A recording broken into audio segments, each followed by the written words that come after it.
በስመ አብ ወወልድ ወመንፈስ ቅዱስ አሐዱ አምላክ አሜን። ግንቦት 9 ቀን የሚከበሩ ዓመታዊ ቅዱሳን በዓላት እሌኒ ንግሥት። ቅድስት እሌኒ የታላቁ ቅዱስ ቆስጠንጢኖስ እናቱና እግዚአብሔር ለበጎ አገልግሎት የጠራት ቡሩክት ሴት ንግሥት ናት። ጥንተ ነገሩስ እንደሚነቢሉ የንግሥቲቱ ሀገረ ሙላዷ ሮሃ ወይም ሶርያ አካባቢ ነው። ነገዷ ከእስራኤል ዝረዋ እንደሆኑ ይነገራል። ጣሊያኖች ሄሌና ይሏታል፣ እኛ ደግሞ እሌኒ እንላታለን። ትርጓሜው ግን ጥሩ ምንጭ፣ አንድም ውብና ደግ ሴት ማለት ነው።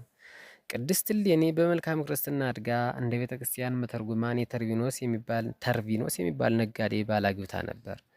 ወቅቱም ዘመነ ሰማዕታት ነበር። በማይሆን ነገር ጠርጥሮ ባህር ላይ ጥሏታል። ንጉሥ ቁንስጣ አግኝቷት፣ እርሱም የበራንጥያ የኋላው ቁስጥንጥንያ ንጉሥ ነበር። ቅድስት እሌኒ ከቁንስጣ የተባረከ ልጅን ወለደች። ቆስጠንጢኖስ አለችው። በልቦናው ፍቅርን፣ ርኅራኄም መልካምነትን እየዘራች ያሳደገችው። ቅዱሱ አባቱ በሞተ ጊዜ ተተክቶ ነገሰ። ቅድስት እሌኒም ንግሥት አደረጋት። ያንን የ40 ዓመት ግፍ በአዋጅ አስቀርቶ ለክርስቲያኖች ነጻነት ክብርን በይፋ ሰጠ። አንድ ሁለት ብለን የማንቆጥረው ውለታ ለምእመናን ዋለ።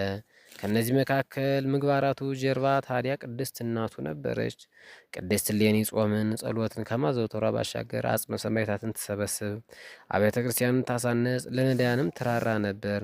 በኢየሩሳሌምና አካባቢ ብቻ ከ80 በላይ አብያተ መቃድስን አሳንጻለች። እነዚህም በወርቅ በዕንቁ ለበጠቻቸው፣ አስጌጠቻቸው፣ አስዋበቻቸው።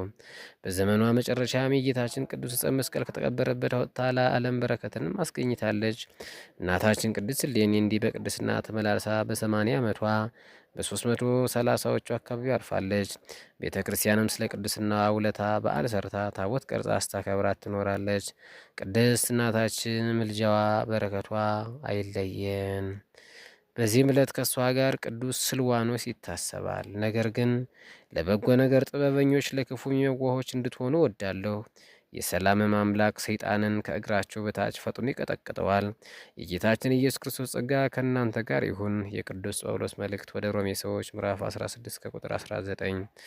ሰላም ለእሌኒ ንግሥተ በራንጥያ ወሰርሜን ዘወለደቶ ለቆስጠንጢኖስ ቀዳሜ ሆሙ ለመሲሐውያን ወምኒሃ ተረኩ ነገሥታተ ሮሜ ጻድቃን በኢየሩሳሌም ቅድስት ሀገረ ክርስቶስ መድን በጸሎታ ወባይለ መስቀሉ ተንሥኡ ሙታን እሌኒ ዘሐሰሰት መስቀሉ ለክርስቶስ ወዛሐነጸት አድባራተ በትእዛዘ ወልዳ ቆስጠንጢኖስ ወአዲ ከሰተት ሃይማኖተ ስሉስ ቅዱስ ወድረዝ በጽሐ ውስተ ዛሂን ወመርስ ወረሰየት አክሊለ ዘምስለ